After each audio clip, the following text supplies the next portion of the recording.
This morning, giving public money to private individuals. We're not talking about school vouchers, but instead a universal basic income to Texans living in poverty. Attorney General Ken Paxton, though, says Harris County cannot do that. It violates the Constitution. This morning, though, Harris County Commissioner Rodney Ellis arguing this is no different from school vouchers that Republicans want. Congresswoman Beth Van Duyne has struck a nerve in New York, trying to recruit NYPD officers to come to Texas. Van Duyne joins us from D.C. on the reaction she is getting. In the state legislature, Republican hardliners lay down demands that they want for the next Speaker of the Texas House. But are any of these any closer to becoming reality? And Republican parties in 2 Texas counties want in vitro fertilization outlawed in this state, but GOP leaders are pushing back on that. Travis County Chairman Matt Makoviak on which way this one might go. Inside Texas Politics with Jason Whiteley starts now. And good morning to you. Thanks for spending part of your Sunday with us. Let's start the program here with the top political headlines across our state. Mounting questions right now about Senator Ted Cruz's podcast and whether his campaign is benefiting from it financially. Cruz said he doesn't make any money on his podcast, but 2 groups want to know why the syndicator, iHeartMedia, has given more than $630,000 to Cruz's re-election campaign. The groups are called the Campaign Legal Center and End Citizens United. They filed a complaint with the Federal Elections Commission. The race for House Speaker is 9 months away, but it is already shaping up to be a contentious one. Almost 24 Republican hardliners announced a list of demands for the next Speaker of the House. It's called the Contract with Texas, similar to Newt Gingrich's Contract with America back in 1994. These demands, though, include no more Democrats as committee chairs and limiting the Speaker to 2 terms to reduce their power. And Dallas's mayor and city council are being recommended for substantial pay raises at Dallas City Hall. Dallas's charter review commissioners voted to recommend raises. City council members would go from $60,000 a year to $125,000, and the mayor's salary would go up from $80,000 a year to $140,000. Dallas voters, though, will get the final say on whether to increase the pay. Let's start this morning, though, with whether public money can be given to private individuals. We're not talking about school vouchers, not yet at least here. Instead, Texas Attorney General Ken Paxton is suing Harris County, arguing that Harris County cannot give a universal basic income to more than 1,900 households. These are households that fall below the poverty line. This isn't local tax dollars either. It's federal money that the county received. Harris County Commissioner Rodney Ellis is a Democrat who took our call from his Houston office. Commissioner, welcome to the program here. Let's talk the politics of this in just a moment. I want to address the legalities of it first here. General Paxton argues the state constitution is clear. The funds need to go to a public purpose. What is the public purpose of these funds? The public purpose is very clear. It's to reduce poverty.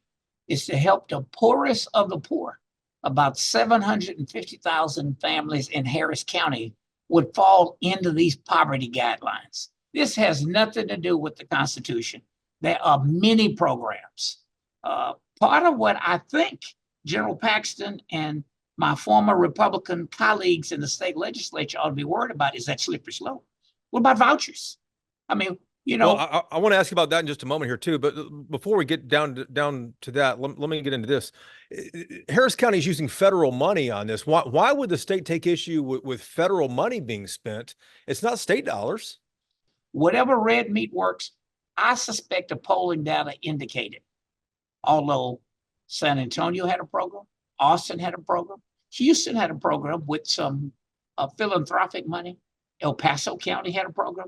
Well, why is the AG going after them, I wonder? They are angry because Democrats control Harris County. That's why it's so big. That's the difference. Democrats pretty much control Dallas County where you are. But the difference here is Democrats control it, and it's bigger than 25 states. I mean, that's about 20% of the state's population. If this gets to the Texas Supreme Court, obviously the majority there is conservative. What do you expect to happen? I hope that the Chief Justice and members of that court will rise above the far right element that controls that party. They're elected, but by and large, they're good people. And they may not agree with me philosophically on so many issues. And within the law, I think that they will be concerned about the precedent that they will set. Are you going to strike down a bunch of these giveaways that go to billionaires? What about the program that the state did, bailing out, giving money to utilities that made a fortune after that freeze anyway? You just think of vouchers, all kinds of giveaways that state government does. I think it's a slope that they will be worried about setting a precedent, and that people on the left as well as the right, independently funded groups that may decide to challenge a host of other programs that cities and counties have. This doesn't sound too different from what Republicans want with school vouchers to me. It sounds exactly like school vouchers. And a number of my former colleagues who are still active in politics, some who are no longer in politics, have called me jokingly saying, Rodney, you may have come up with a way to kill vouchers if they really strike this down. When it comes down to it, do you expect that these 1,928 families in Harris County are going to get this money? I'm going to do everything I can,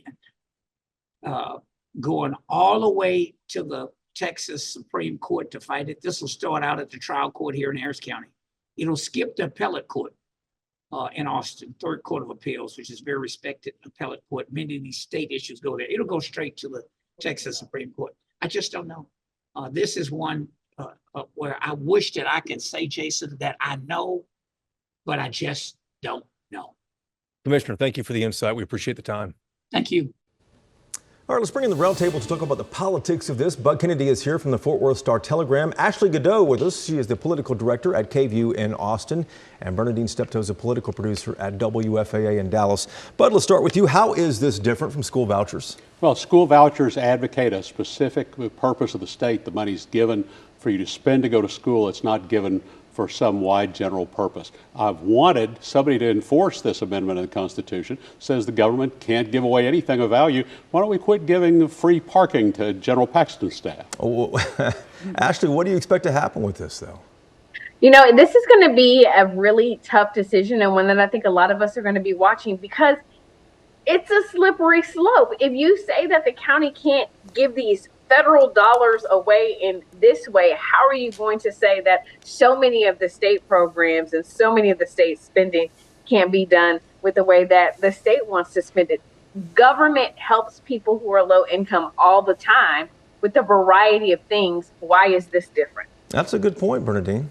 Well, it's different because, as Commissioner Ellis said, it's helping Harris County, and Republicans want to control Harris County. But also, it just shows again, or it furthers the narrative that Republicans don't want to help poor people.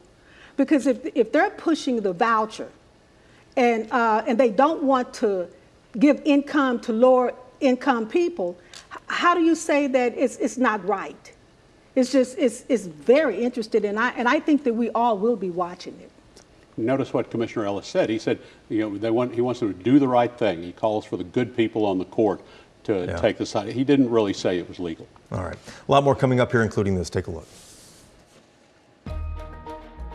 When we come back here this morning, the mayor of New York City lashes out at Texas Congresswoman Beth Van Dyne. We'll ask her about the reaction she's getting from the full-page ad she bought in a New York newspaper. And the struggle inside the Republican Party over abortion. Some Texas conservatives now want in vitro fertilization outlawed. Matt Makoviak on what's happening inside the GOP when Inside Texas Politics returns. Welcome back to Inside Texas Politics. Abortion could be a deciding factor in the November election. Arizona made its own news on this last week, and now some Texas Republicans want to make the Texas abortion law stricter and ban IVF, or in vitro fertilization. Matt Makoviak is the chairman of the Travis County Republican Party, and we caught him on a trip to Israel. Hey, Matt, the Republican parties in Montgomery and Liberty counties just north of Houston there, they want to ban IVF, in vitro fertilization. The state party and state leaders, though, don't seem to agree with this. Which way do you think it's going to go? Yeah, I haven't seen any serious discussion or momentum at the legislative level behind anything that would ban IVF. I just think in today's world, given where technology is, given the hundreds of thousands of Americans who've been able to get pregnant through the miracle of IVF, everything's changed. Maybe than how people might have looked at it 20 or 30 years ago. Everyone knows someone who's either gotten pregnant that way, or is trying to get pregnant that way, or wants to get pregnant that way. So I think as a party, we want to be on the side of life. We want to be on the side of people starting families however they can. I do think there are reasonable questions to be asked about, discarding embryos and things along those lines, but you can address that issue without quote unquote banning IVF. So I really don't see that getting much traction or going anywhere. Let's zoom out and talk about abortion in general. We all saw what happened in Arizona the other day. Abortion restrictions, though, every time they've gone on the ballot in 7 states, when voters have had to say they have lost in those places. 4 of those are Republican states as well. Are you concerned that abortion restrictions could turn voters away from the GOP ticket this fall? There's no question right now the Democrats have their wind at their back on that issue, that they're pressing their political advantage on that issue. Whether that can sustain and continue, and whether that maintains itself as a major issue, is a huge question. You're going to have these things on the ballot in places like Florida. You're going to have something on the ballot in Arizona. Those are important states. So we'll have to see. Is it a turnout issue? Is it an issue that affects swing voters, perhaps even suburban women, where it may drive them away from Republicans towards Democrats? This could also work the other way, where you could see perhaps Hispanic voters who are overwhelmingly Catholic, who might have traditionally voted Democratic, wanting to vote Republican because of their pro-life position. So there's a lot of different ways it can work. Right now, Democrats do seem to have a political advantage on the issue. We'll see whether that continues. Republican hardliners in the state house have announced a contract with Texas, kind of like what Newt Gingrich did 30 years ago with a contract with America. But some of the ideas here, these are demands for the next Speaker of the House, who want to, end the tradition of having some Democratic committee chairs, also want to limit speakers to 2 terms only. The House is likely to have more farther right members this next legislative session, but how likely are any of these changes? Yeah, I don't think you're going to get all of them. I'd be surprised if you get all of them, but I don't think you're going to get none of them either. It's going to be somewhere in the middle. And I don't think you're going to have 7 Democratic chairs in the House in the next legislative session. I don't think you're going to have 0. I think it'll be a lower number than 7, but I doubt it'll be 0. But we'll see. It's going to depend a lot on who the next speaker is. It could be Dade Phelan if he wins his runoff, and if he puts the 76 votes together. If he doesn't win his runoff, or if he doesn't put the votes together, we'll have a new speaker. But these are ideas that the grassroots are pushing. A lot of them, I think, are going to have a lot of support in the grassroots. These are reforms to how the House operates. It would make the House operate more like the Senate in a more conservative fashion. But in the end, it's going to be about the coalition that the new speaker, if there is a new speaker, puts together. And one of the risks here is if the hardliners drive a really hard bargain, as they intend to, that may actually require the next speaker to put a coalition together with Democratic votes. That's something to watch, because that may be the direction they decide to go instead of going in the hardline direction. But I think there'll be some reform, and I think they're going to get some of what they want. Matt, always appreciate the insight, man. Thank you. Thank you. Take care. Take a look here at this full-page newspaper ad that ran last week in New York. Texas Congresswoman Beth Van Duyne used campaign funds to buy it. She's trying to recruit New York cops to come down to Texas. Well, New York City Mayor Eric Adams lashed out at Van Duyne, so we called her in D.C. to learn more about why she did it and the reaction she is getting. Congresswoman, welcome back to the program. You clearly hit a nerve with this ad in the newspaper up there, but the mayor of New York City, Eric Adams, says that New York is a lot safer than Dallas is in many places in your district. Yeah, Mayor of New York doesn't know what he's talking about, and I have no idea where he's getting those numbers. If you're not pressing charges against these criminals, then yeah, okay, your numbers are going to look skewed. But the fact is that we see these images over and over again. Women are being punched for fun, apparently, in New York. Police officers are being attacked, and the very criminals who are doing these crimes are then being released the very next day by judges that aren't holding them accountable. And some of them are here illegally. We don't even know who they are, and yet without cash bail, they're being released to do more crimes. And that's exactly what you saw with the death of Officer Jonathan Diller. Have you heard from any law enforcement officers from New York or any law enforcement unions from up there? Yeah, we haven't heard from any of the officers yet, but the ad was just placed in yesterday. It was just published yesterday. But I have been in touch with a number of our police chiefs in the area who are excited about it. They think it's a great idea. They are looking to recruit. And again, they used to have hundreds of people who would apply for each position. They're not having that right now. We have seen over the last several years with this defund the police effort, the fact that police officers are disrespected. It's a much more risky job now than it was before, when there's no deterrence to prevent these violent criminals from attacking police officers. So we are doing our best to support our local law enforcement agencies in getting them some really great recruits. Do you really think that any officers will come down, will heed this call? I do. I really do. You think so? When you don't know whether or not you are going to make it out alive, but you know that you're putting your life on the line to arrest these violent criminals only to see them released the very next day without cash bail, some without even showing IDs, they're being released back in the population, and over and over and over again, they're committing more crimes. Yeah, you've got, if that is your job, if your job is to enforce those laws, when you see, it's got to be completely unsatisfying, and the risk is not worth it. What did the ad cost? It got paid for with campaign dollars as opposed to taxpayer expense. It was an expensive ad, but I think, again, if we can bring some of these officers, it'll be great for the officers. It'll be great for our community. If we can start filling some of these positions, it'll be well worth it. Congresswoman, thank you for the time as always. We appreciate it. Thank you. You have a great week. Reporters Roundtable is ready when we come back this morning. And our podcast this week is about the growing chatter around Texas seceding from the United States. A poll shows a third of Texans like the idea, but that idea would be catastrophic for Texas. A political expert on exactly what would happen if this were to become a reality. That episode of Y'all-Ticks ready to download this morning wherever you get your podcasts. This is Inside Texas Politics with Jason Whiteley. All right, time now for Reporters Roundtable to put the headlines in perspective. Bud, Ashley, and Bernadine are back with us, and let's talk about the fundraising numbers here for U.S. Senate. That will be the biggest race in Texas in November, Bud. And the numbers surprised me for one reason here, and perhaps you too. Ted Cruz raised $9.7 million in the first quarter. Colin Allred, the Democratic challenger, $9.5 million in the first quarter. Allred clearly keeping up with Cruz. And the last report, Cruz also raised a little bit more than Allred. So Cruz has a little bit of an edge. It shows that Colin Allred has had great success fundraising, almost Beto level of fundraising, that he's competitive. But the question is, will he be able to make up ground in an election like this where Democrats have a 5-6 point disadvantage in a presidential year? Yeah, and that's a good point, Ashley, because, raising money is one thing. Having money doesn't mean you're going to win, though.